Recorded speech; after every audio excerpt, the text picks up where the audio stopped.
Welcome to Muscovy again. We're in 1371 and we're getting cores. Getting cores on some land. It's gonna take a while to actually core all the land that we claimed in the last few wars. People are just announcing each other as rivals, and we have too many diplomatic relations because of our vassalization of Karachev. But we can also do some ideas and such to improve our nation in some ways. In the meantime, while we are at peace, I think I am just going to let the game clock run. I'm gonna wait until I need that. Plus 50 coverage, pretty good. I'm gonna wait until I have that, and then I am going to get back to you whenever something interesting is happening. So I will see you then.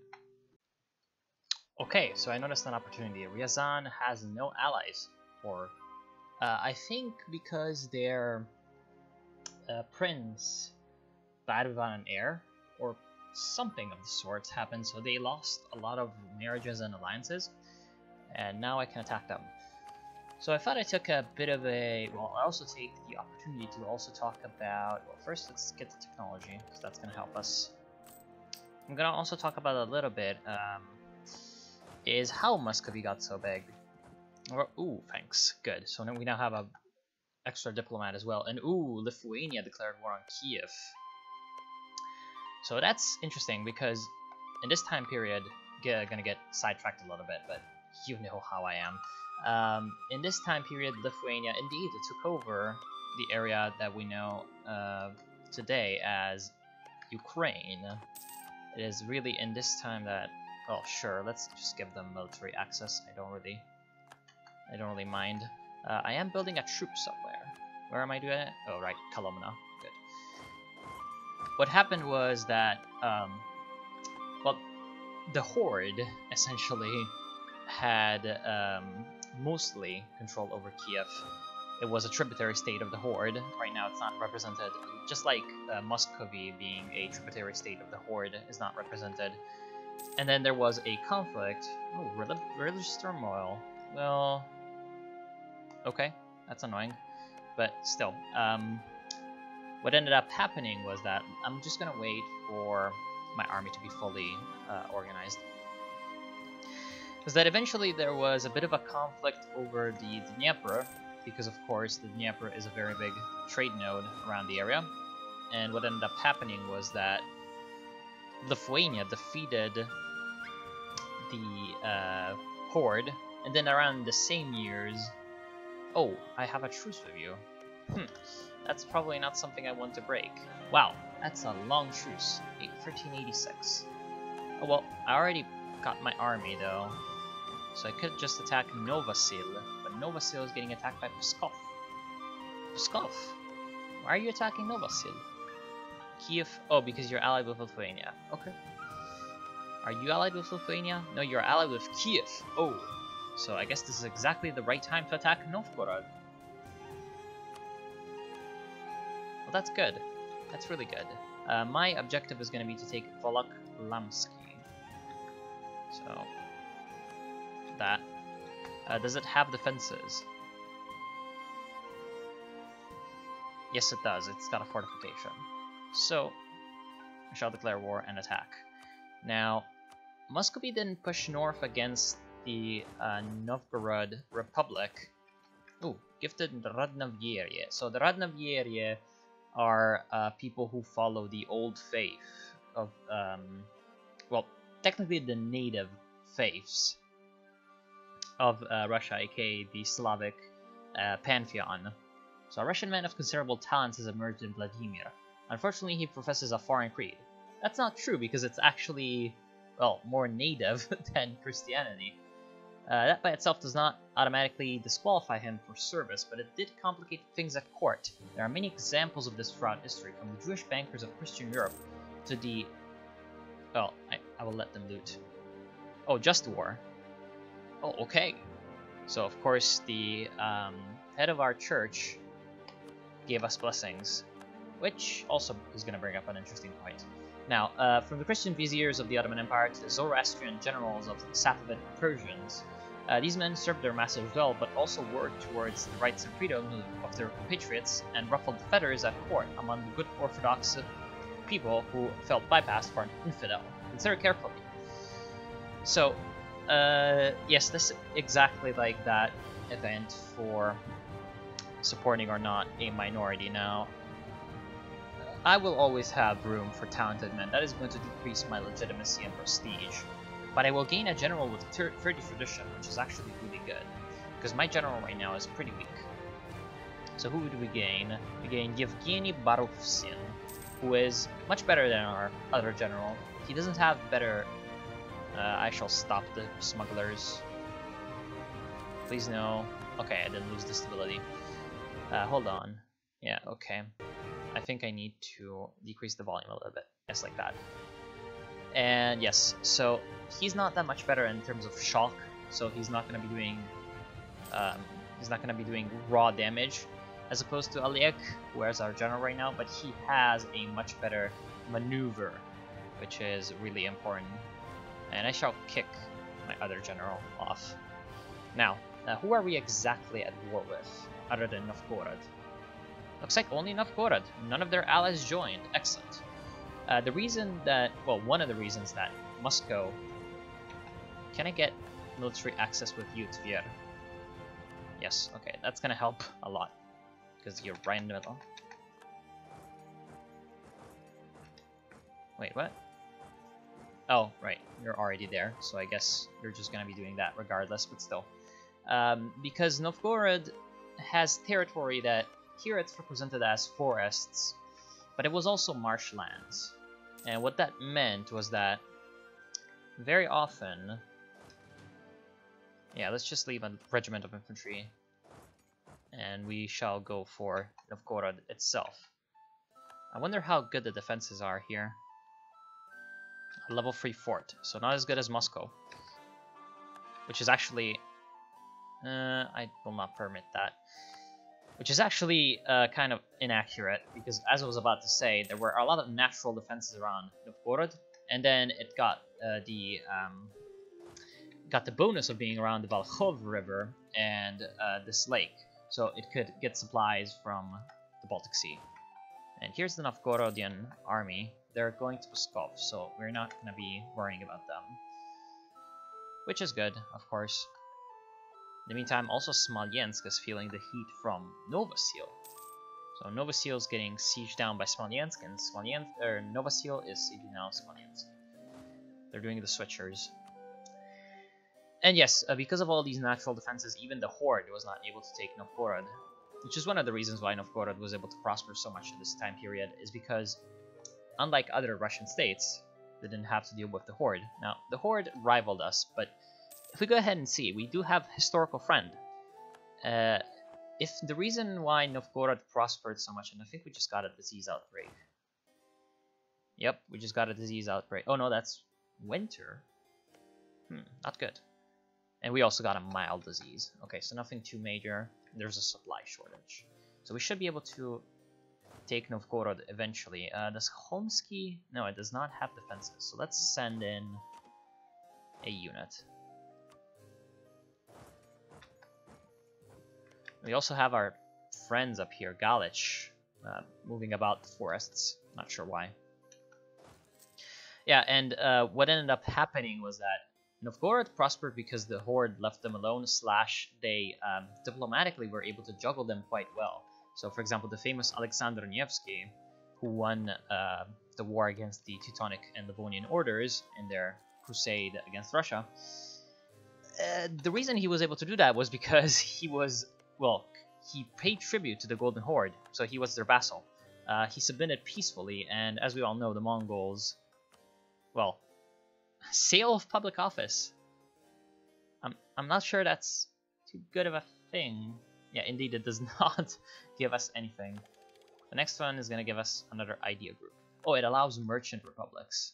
Oh well, we don't really care much for merchant republics because we are one of the northeastern princes. We don't like filthy republics. Princely power is all that we are about. Okay, so Rusa, or I think it's supposed to be Staraya Rusa, okay, old Prusa? I don't know. Don't exactly remember. So we took Novgorod, and that's of course bad for the Novgorodians. So here comes the peace offer. Oh no, royal marriage from Tver. We're gonna take that. Oh, here comes the army. So I think we're gonna... No, we're not gonna lose that. We're not gonna lose that because they stopped. And they're in Velikie Luki. So let's just go in and take them out, hopefully. Yeah, look at that. We have superior morale, apparently, because they heavily restricted looting and they have low development. Whereas we have low development, but we have... Oh, right, we have blessings from our patriarch. And plus we have a brilliant strategist leader, aka Dimitri. So we get a 20% morale increase, and we're just able to smash down the Novgorod army. I installed another mod that I thought would improve my performance and didn't take care of the sprites, but it took care of the sprites. And now I have no sprites, which isn't that good, but it looks like they're running towards Lithuania. Will arrive in Neville, says. So I don't think we really need to care all that much about Novgorod's remaining troops, because if they're going back towards Lithuania, then, well, they're gonna lose, because Lithuania is fighting them. Let's claim the province that we were wanting to claim due to our mission. So we could either take it, or we could improve relations with Jaliarids. Nah, they're a bit too far away. Could improve relations with Novasil too, but that doesn't seem like too great of an idea. Is the Horde at war? No. So right now, taking the province doesn't seem very possible. I'll wait. I'll wait on missions. So we're claiming some of these areas. Let's go towards the last fortress of Volkhovsky, or they also have Ingria and Nieva, but that's fine. I will just split off some of my troops around so that they can more efficiently occupy the remainder of Novgorod. And here's the peace offer. I will wait on that. I want to get the maximum possible. You shall go to Ingria. And yes, so that is one of the reasons why Novgorod survived. And Moscow didn't really shy away from dealing with the Horde too. One of the reasons why, well, the main reason why Moscow was certainly far and above some of the other states in the area was because they were given the Grand Principality, which isn't modeled here, but essentially the Mongols, who were quite good at adapting local customs into their rulerships, they decided that the custom of having a Grand Prince above all the others that was so common for Kiev, and was later taken by some other princes in the northeast like Vladimir, was suiting them quite well, only that they decide who would get to be the Grand Prince, instead of course having the Russians sort it out on their own. And for a long time, Moscow held that position because of dynastic ties between the Golden Horde and the dynasty that held Principality of Moscow. Oh, look at that! That's a big Lithuanian army. We don't want. We really do not want to mess with Lithuania. I think they have 16,000 men, which is much more than we can do. Right now, we are about to win the war against Novgorod, and oh, a personal union with Serbia. Serbia is very small, it seems. Is a junior partner of Kosovo. Oh, I'm sure. Oh, I should probably cut that out before it gets removed for sensitive topics. Anyway, yes, Volkhovsky is ours. I think I will just go for that last bit of Ingria. Yes, because the Neva River delta, well, not delta, but the estuary of the Neva is very, very poor. Only less than 50 ducats, so I don't really want to get myself, get my troops killed as well for just that. I will return my army to Moscow, and I will disable the attachment so that my vassals can go ahead and do what they want. And so yes, because of all this dynastic support in a way that Moscow got, they were able to consolidate what they had in terms of territory much more easily than other principalities that always had to worry about their neighbors, because if they had a dispute, and that was very common, much like in Europe where vassals having disputes would be resolved by the overlord, in the Rus, under the Tatar yoke, the Mongols would come in and, of course, resolve the dispute. And if you had the Mongols on your side, well, you would win all the time. Otherwise, if the others didn't submit, then they'd risk, of course, a punitive expedition from the Mongols, which, of course, wouldn't be too good. Can we take Novgorod? We can take Novgorod itself. That would be not a lot of aggressive expansion. In fact, all of this would be a very, very low amount of aggressive expansion. I could exile Novgorod to Ingria and get myself access to the Baltic. I'm not sure that would be too good though, because that would border me with Sweden. Sweden right now seems to be busy because of still that Polish war. Polish-Teutonic War of Polish Unification. Well, it seems like Poland has cores, yeah, on the southern part of the Teutonic lands. So, is Sweden strong? That is what I'm really... Oh, you're a junior partner of Denmark.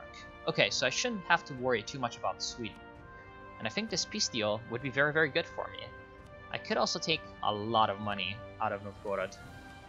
But I will content myself with not a lot of money. I think this peace deal is incredibly strong for us.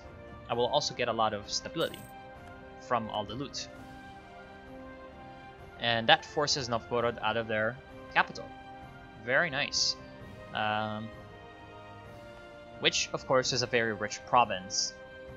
But for now, we won't be able to do much because of the martial law. It's also controlled by burghers, which means that we should have a bourgeoisie now. Let's look at the estates. It might have to update. In the meantime, we cannot core these lands yet. But soon enough, this is going to be important to core, because right now we have a 20% overextension, which is a lot. Our education level has changed to poor. Not good. We've also gained the Russian unification casus belli against some other people, but that's fine. We will not worry about that until we have cored all of our lands. We could do some new missions, however. Protect our brethren in Neville. Nope. Our manpower reserves need to recover. Yes, they do. Right now our maximum is 15,000, which is a lot. So, who are you controlled by? You're controlled by the greater nobles. Okay. So we've got a lot of greater nobles as well. So lots of Bayari, which is the Russian name for nobles. And we only have a very tiny connection for Uglish to the new lands that we acquired, which isn't all that good.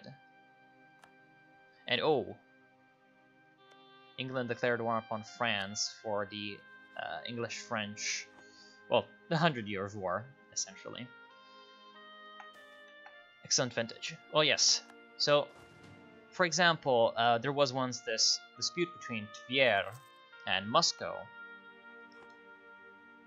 over some lands, and then the Golden Horde intervened, and while Tver was winning the war, came in and ravaged Tver.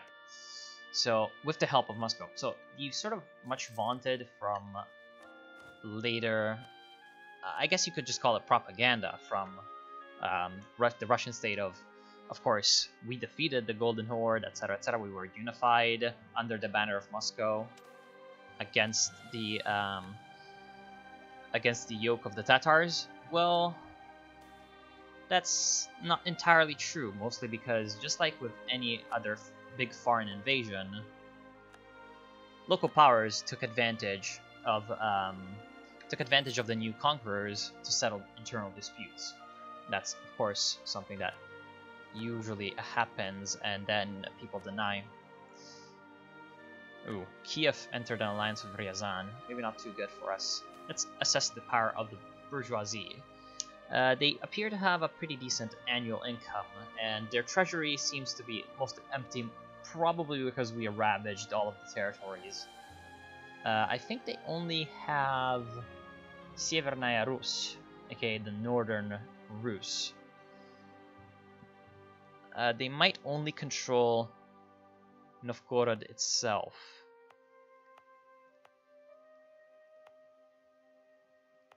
Yes, they only control Novgorod itself. I wonder if there would be a more lucrative use of our merchants right now. We are gaining 2. Wow, really? We're gaining that much trade?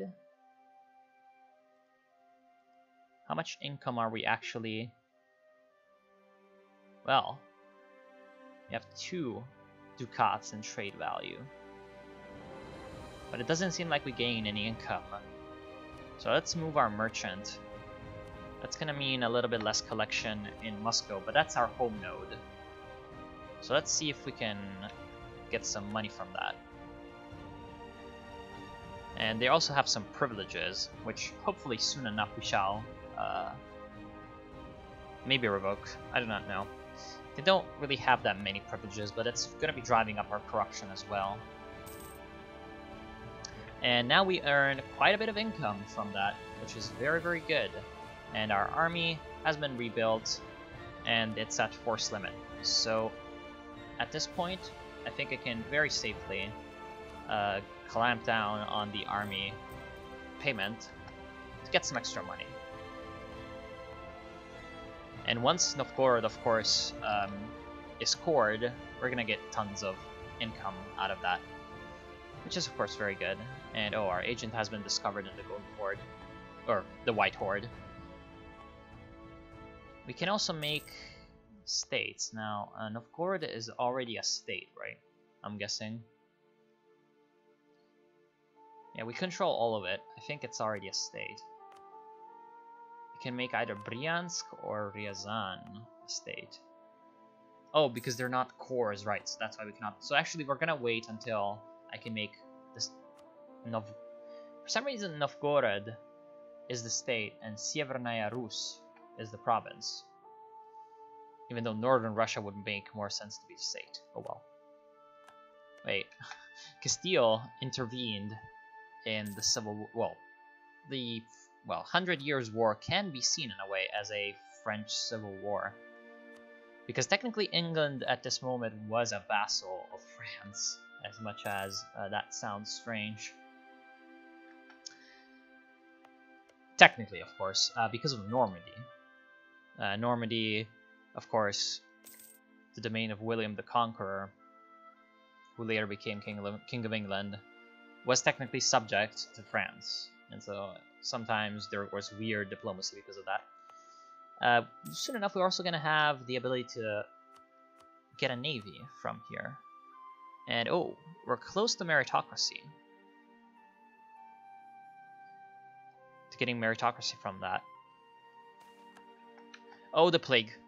Oh, the plague. I've heard bad things about the plague, but I do not know how the mechanic works in MEIOU taxes. So at first we thought it was perhaps mere rumors, but there's no denying it anymore. The plague has returned. What depths of depravity returned after, of course, 1348.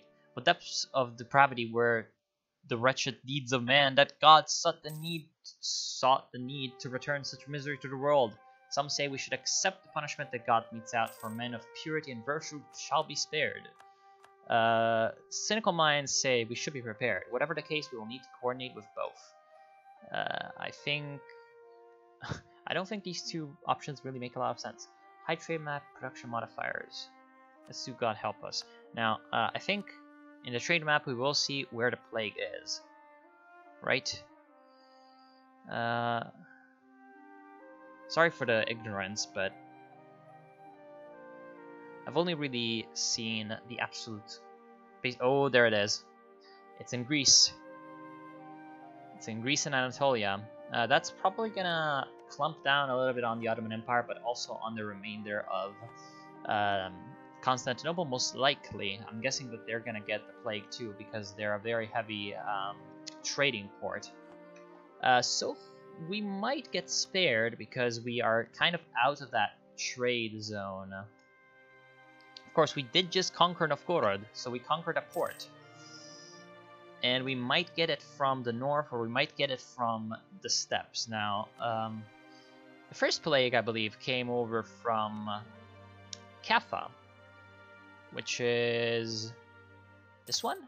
I think it's this one. Here it's called Tana. And oh, Danzig got released. So that was very mild from Poland. They just released Danzig. And it's a count with a Polish name and a German surname. Interesting. And Poland's also getting ravaged by Bohemia. Oh, that's why they peaced out, because Bohemia declared war on them. Wonder what Bohemia wants. Oh, they want to conquer a little minor that Poland intervened on the behalf of. Okay. Blades about the bailiff. Please, no stability loss. No stability loss. Good. Let's stop building the spy network. That's not improving things. Okay. You're still a vassal of Lithuania. I can't do anything with you because you're a vassal. Oh, I could support your independence, but... Oh, you're loyal. Never mind then. Could offer an alliance to Bielo-Ozero, but I think we are above our limit, our diplomatic limit. Yes, we are. So we could improve relations with the people that we are already friends with. Really? We have a better army than Denmark, but Denmark has subjects, so no. So let's grab a vassal that's kind of revolting, well, kind of wanting to revolt, like Ryazan, or Rostov, sorry. So Rostov is pretty well off. And yes, so because of all of that, wait, oh, right, I can also...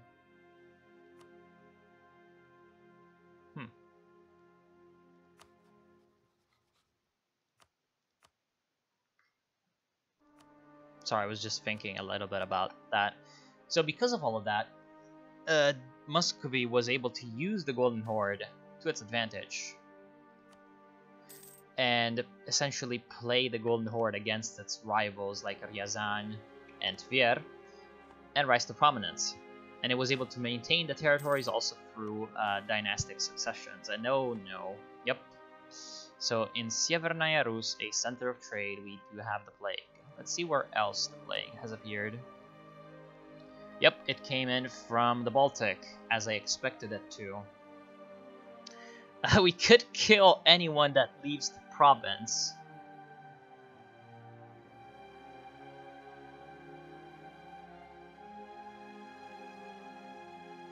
And I think that's what we need to do. It will reduce the spread, so hopefully Moscow will be spared. So let's... we're gonna sacrifice Novgorod for saving Moscow. And I hope that that's gonna stop it. So far we've had moderate plague. Okay, so very good. So the damage that the plague is gonna cause is not gonna be as devastating as it could have been. Attrition for enemies. Yeah, look at that. We're losing ducats of urban infrastructure. We might lose farming efficiency as well, which is overall going to be bad, but...